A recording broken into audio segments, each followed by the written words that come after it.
Take that, honestly. All right. Obviously, back to work. Got a good SEC road test for us this week, and it'll be good to come off a disappointing result. We've refocused, and again, in the world of college football, football in general, you just don't have time to let one game linger into the next. So we turned the page on the Texas game on Sunday and shifted our attention to Auburn. This is a good team that we're going to go play against in all three phases. They've had some pretty impressive numbers in the run game offensively. I think they've really settled into an identity there and have been able to control the game, kind of much like we look to do. And so this is another one where possessions will be precious. They also have the ability to be up tempo. They use that in situations where they get you on your heels, and they can score quick with a lot of skill on the perimeter. So this is a team that has a lot of weapons offensively. Again, I think they found an identity around the run game, and they will pose challenges that way. Defensively, they're fast, they're physical, they cover you up. They're not, their forced incompletion rate is among the best in the country. It's a group that plays with an identity, plays with an edge, and so space will be hard to come by. We got to create it. They use the same physical, fast approach in teams, and so it's a very skilled program that we're playing against. We'll be up against it again as we adapt our strategies to hopefully be at our best against Auburn. It really comes down to how we play. It's not who we play, not where we play. It's how we play. And that's the message I had for the team on Sunday. So we're going to need to focus on Vanderbilt football and bring our identity down. It'll be an early kick. I think the drive from the hotel is about an hour to the stadium, so it'll be an early morning for us. Of course, we're used to that as a morning operation, but we can't sit back and let the game come to us. We need to have the right mindset as we take the field, and that's been the messaging this week. So far, we've had a good week prep. Obviously, like every team, we're banged up, but on the whole, we have guys available for Saturday, and we'll get every bit of training we can out of the week and put the best team we have on the field against Auburn. So happy to answer questions. How do you guys do a better job of containing Dark West Hunter than last season when he went for 180? Yeah. Well, they had two huge runs that were just brutal, and part of that was leverage in the defense. The structure of the defense kind of being chasing leverage down in the snap. And part of that is he's a really good player, and he's going to run through tackles. And if you don't have your body in the contact, again, he's going to bounce off you, and he's got the ability to accelerate. So how will we do a better job? Obviously, that's been a huge focus in our early preparation, both in how we talk about it, but also how we practice it. We need to be a better tackling team than we were on Saturday. And hopefully, we put in place structures that help us leverage the ball in a way that keeps it from running away from us. I think, looking in the Kentucky game for them late when they iced it, or really put it away, I saw a lot of zero coverage for Kentucky, and a lot of times like penetrating defensive linemen get pushed past the ball and open up vertical cuts that, again, he knows how to hit the accelerator and run past you. So we have to be a layered defense. We have to vice the ball. We have to play square and physically at the line of scrimmage. Those seams need to be tightened early in the down. We can't just run up the field and go one for one on blocks. We have to snatch all blocks and finish on the ball. The other impressive part of his running style is he is physical. So you see him at Georgia, running through tackles on the perimeter, again, for touchdowns. And that's true, every game this year. He's just a physical runner. He runs behind his pads really well. He keeps his balance. Reminds me a lot of Ray Davis that way. Just has a knack for patience in a cut and the ability to accelerate. So we can't emphasize body contact enough in our tackling. and that'll be how we train it this week as well. Have seen videos from Pavia's performance last year against Auburn or anything like that? I watched that film in December, or I guess November last year, when after the game. I haven't seen anything recently. He obviously, that team, New Mexico State, a year ago, did a great job going in and winning a tough game on the road, and certainly just like he's been here. I mean, was an integral part of that. That probably was one of my favorite. Before I knew Diego, when I saw him, he threw an interception early, and I suplexed the linebacker on the sideline. That was a play that always stood out to me with respect to the toughness of the team that I was watching. But come to know Diego, that's just a part of his personality. So we haven't spent any time on that, nor will we. This is a new year, obviously a new team, and a new challenge at Auburn. This is an improved team at Auburn too. And I've talked to the team a bunch about how good I think that Auburn is. It's a really talented group. Texas held you guys down or out of what did you want to do offensively? Was that just maybe they had more talent than anybody you played and athletes made the difference, or were there things that they did you guys schematically that nobody done? Are you talking specifically their defense? Yes. Yeah.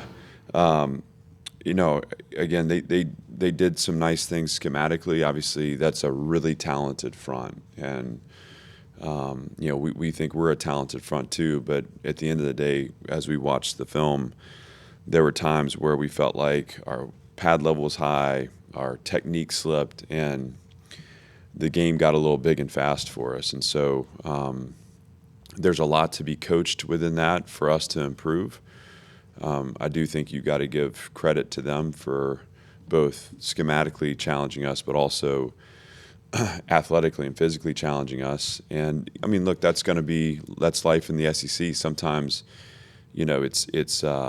they're going to be gritty yards, and what you hope is that you maintain the possession and can stay ahead of the sticks. And it doesn't always have to be pretty, but that through possessing the ball, those gritty yards become a little bit easier to come by as the game extends and you wear an opponent out, and we just weren't able to do that. And so the biggest flaws in our performance offensively came down to the turnovers and certainly some of the 3 and outs where we ended up giving their offense a short field. Those were the things we focused on strategically. Some things fundamentally, technically, we need to clean up, and certainly a credit to Texas because it's a good front. Ring on that Pavia was sent on several blitzes. I don't know how many times an effective quarterback got some tips and forced some turnovers. Obviously, is that a Texas matchup thing? Is that something you guys like to do more often with Fontenette? Is that something you guys saw and maybe will continue to utilize? Really has more to do with him than who we're playing. He's proven himself to be a guy that can tip the field for us. He plays with an intensity about him that honestly similar to Diego, that really sets a tone for us. And so activating him into the play is a great way for us to jumpstart a stop. And we have to find creative ways to do that. But certainly that's a part of our formula and what we want to do to be successful. And he's made impact on game this year, both as a rusher and as a coverage player. He's a good football player. There's a quote from Hugh Freeze from a couple weeks ago where he's complimenting you and Mizzou in Kentucky, but he said that they have lesser rosters than Auburn. Is your team aware of that? I would imagine they are.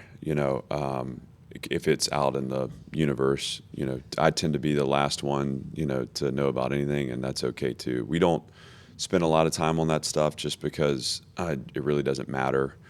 And again, I love our team. I think that this team is growing and evolving forward, and we've shown that we have everything we need to be successful, and that's what we want to focus on. Again, it's like I said, it's not who we play or where we play, it's how we play. And the more that we look at that as a motivation for finding our highest level, that's where we put our focus. You like to target athletes that played multiple sports in high school. What kind of benefit does that have for someone to be playing different sports? I think there's a lot. Skill development. Football's not always a great skill development game. And it's also a game that you play. I was talking to a player last week about this. I mean, if you have 10 games a season over the course of 4 years, you play 40 games, and that's not a lot of exposure in high school. And in basketball, you're going to play hundreds of games. In baseball, you're going to play a bunch. So what does the multi-sport athlete bring to the table? A better spatial awareness. There's teammate components to it and interconnectedness.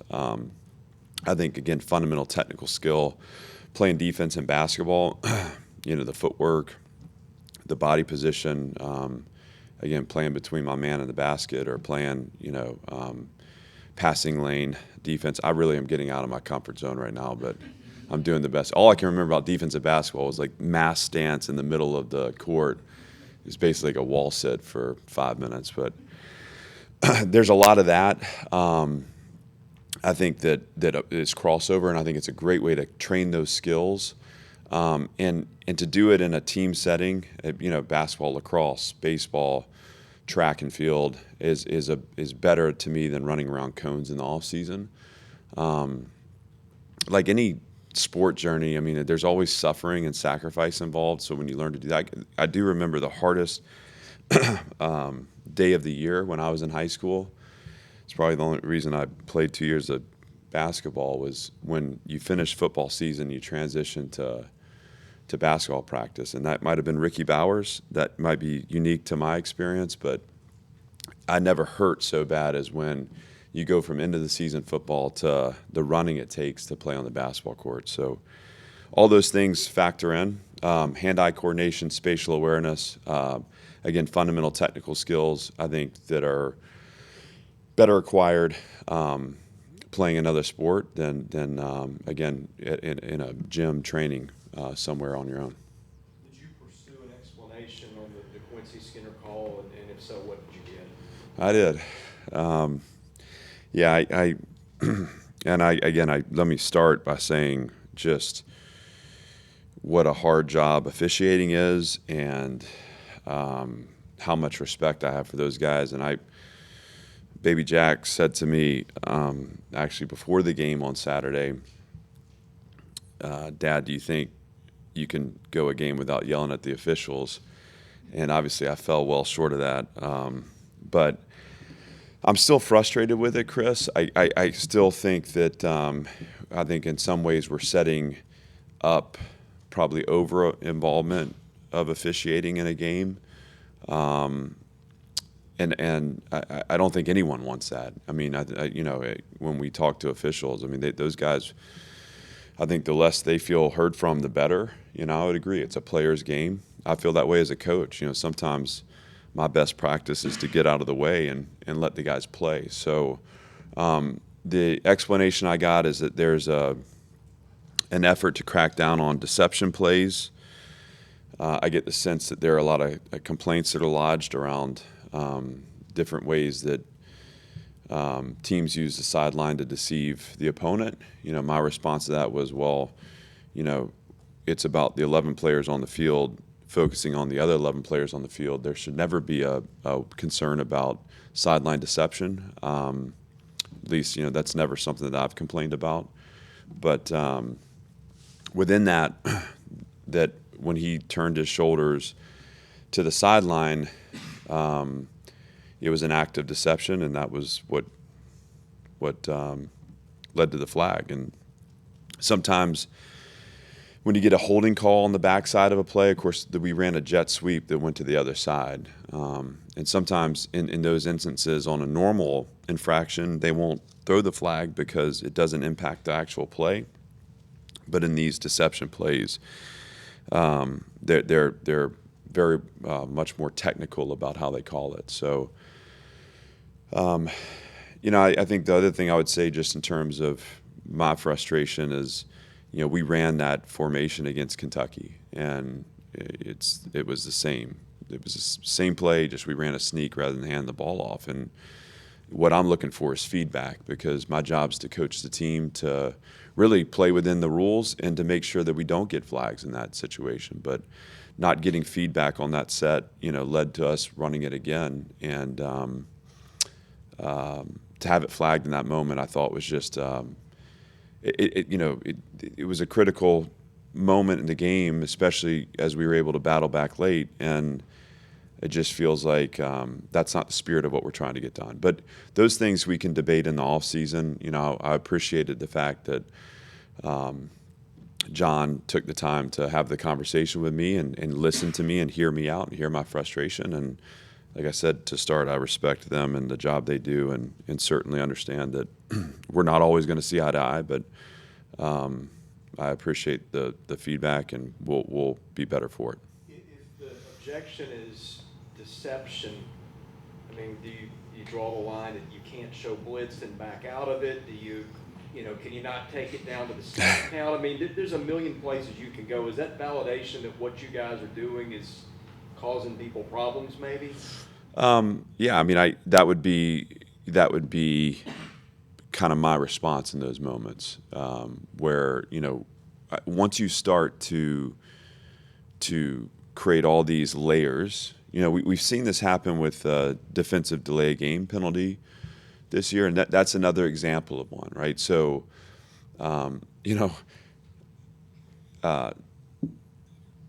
people will find an advantage wherever they can, and one thing that's really smart is to teach your defensive players to clap if it's a clap cadence. And so you saw this happening, and so it was, we came together as a game and said, we shouldn't allow for that to happen. You shouldn't be able to simulate the cadence. And so, the other thing that clapping is a great mechanism for is when you're in a loud environment, it's a way to get somebody's attention. So it's the balance between, are they clapping out of deception, or are they clapping to get attention? Well, it's hard to judge that in the moment. And so they flag it. If a defensive player claps, it's going to be flagged independent of whether or not the offense jumps off sides. And that, I have a problem with that, because, again, to me it should be when the game stops because of this infraction, there should be a flag, and the offense shouldn't be penalized for that. But we're officiating it very technically because we're trying to eliminate it from the game. So it leads to me having to have conversations about not clapping to communicate on the sideline, that kind of stuff. In the same sense, I mean, we got in the Alcorn State game, we got I don't know, like 2 or 3 false starts in a row in that game off stem calls, from our defense, and I got feedback after that game that we were being a little too demonstrative with how our body was moving and not to get too close to the line of scrimmage. So there's just a lot of layers that are being created here. Some of it I understand. Some of it I think is, just we're getting away from, just let's play the game and not get too caught up in it. How often do you get a tip-off that, hey, it's something you're doing as a point of emphasis, or do you find out after the fact? Well, and again, Chris, that's a lot of the frustration I had, both in the moment and afterwards, is not that the flag was thrown, because if that's what they're emphasized to see, then they're doing their job. It's usually the feedback is immediate, and sometimes even in game. Even with the defensive delay game, I've had officials come up to me and say, "Hey, you need to watch number whatever, because he clapped on that snap, and the next time it happens, I'm going to have to flag it." Like that feedback to me keeps the game going, and is helpful, and it helps me coach the team.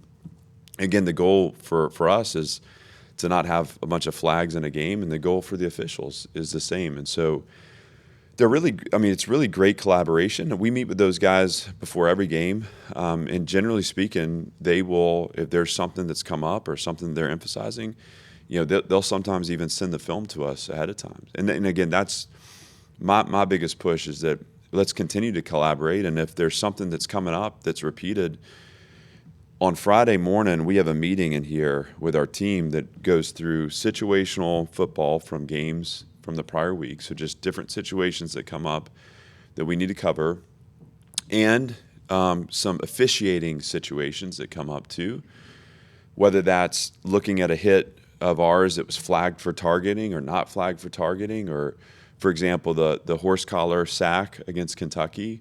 We looked at that one and talked about how we can better execute in that moment. Last week, there was the same situation came up in the Nebraska Indiana game, I think. It was the week prior. And I think it was a Nebraska defender, had the same kind of nameplate in his hand. He released it and made the sack. And so those are great opportunities for us to teach and hopefully clean up and eliminate and create understanding. That didn't happen in this case, and that was really my biggest frustration. The computer rankings seem, whether it's EPA or SP Plus, whatever else, seems to have you guys ranked lower than you would expect for a 5-3 SEC team. Do you think your strategy and style of play, in terms of if you're happy with the 4-yard run a lot of times, do you think that throws off these computer rankings at all? It could. I think some of the when you look at, I don't know specifically, Robbie, so to go too far into this would be me kind of out of my lane, but our style of play certainly might cut against some of the analytical measures, whether it's, obviously, we've done a nice job protecting the ball and forcing turnovers, the turnover margins, a win. That would account for that, I would imagine, but maybe yards per play is a little down, and so that shows a bit more methodical approach. Maybe we've been a little more successful on third down than they would expect from any team, and so that helps our record. But we believe in our formula, and we haven't been a great third down team on defense, and that's certainly hurt us at times. But we've also found other ways to build the stops, and at times played well in the red zone. So again, some of the measures don't account for maybe some of the kind of psychological responses that we've hardwired into our team, and otherwise that'll be an interesting study in the off season. Is Auburn another under 10 possession type game, or do you look at that maybe slightly differently than the last several weeks? Well, I think that it might happen organically. It's kind of like one of those where just with the way they're playing around their run game right now, and how they've slowed themselves down a little bit, it may be one of those kind of game control on both sides. I think that this game comes down to the explosive play battle in some ways, because it's going to be how we generate some chunks and get points. There's really interesting numbers kind of underlying in this game with respect to the number of points, that you need to get above to position yourself winning, the number of points you need to hold them underneath. Rushing yards becomes a big measure in that too. Obviously, turnovers are huge. So all these things kind of fit within our normal personality, but I think we're going into this game thinking possession of the ball is going to be precious, because both teams are going to try to maintain and win the time of possession battle. And so, how do we cap their shots and not let them get chunks? And how do we stop a physical running attack and build the stop so that we can get the ball back and maybe create a couple extra possessions for our offense? You said the numbers were interesting. Do you have some kind of analytical model that spits out to you, okay, and this game this week, this is key, and then next week it's something totally different, or how does that work? Yeah, so every week, part of our process is a plan to win, and that's our expectation every week. And so that plan shifts based off the strengths of the opponent and the weaknesses of the opponent too. And so, every week we'll start as a team with the big three, and that's three things that we want to do or we need the 3 marks we need to hit to feel like we best neutralize the strengths of the opponent and maybe best emphasize the strengths that we have in the matchup. And then that'll bleed into 3 keys in all 3 phases. And so, again, the numbers that jump out to me with Auburn is really how effectively they're playing in certain areas of their operation in all 3 phases. So, again, you talk about a defense that the yards per play they're giving up is among the best in the country. The contested incompletions among the best in the country. You can tell that space is hard to come by. They've been really good in the red zone defensively. I mean, these are all things that, we're going to have to create space in the run game. We're going to have to create space on the perimeter. We're going to have to win in the red zone. And so how do we create a focus around those things within our team so that we can go perform at a high level? Like I said, offensively, their yards per play is among the best in the country. They've been explosive, and their explosive running attack is among the best in the country. So you see, as the run game's gotten going, they can win on shots on the perimeter. I mean, they got really capable skill and a quarterback that can get the ball out there. But it seems to me like as their run game's gotten going, you've seen the offense come to life. And that was the story of our game last year. I mean, they were able to split a couple runs that, really ultimately put the distance between us and them. So always studying those things, and it's always interesting to me to see what are the elements of their performance that have allowed them to be successful, and then what are elements of their performance that maybe have held them back, and the same on our end. What are the things we're doing well? How do we keep doing them? What are the things that we need to improve upon? How are we working towards that improvement? Anything else? Thank you. Thanks, guys.